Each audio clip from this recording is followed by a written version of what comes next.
back to the school days with the Faber-Castell. We can do many shadings with it. They were very easy to control, unlike other pencils, it's like scribbling.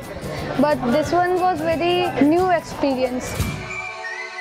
With so many colors, so many artists, people trying their best to do.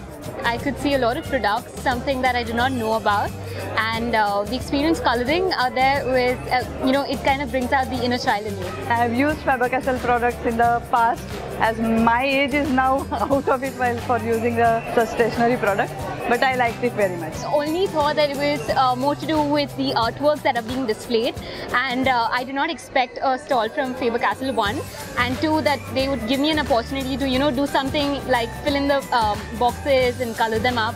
So yeah, I did not expect that.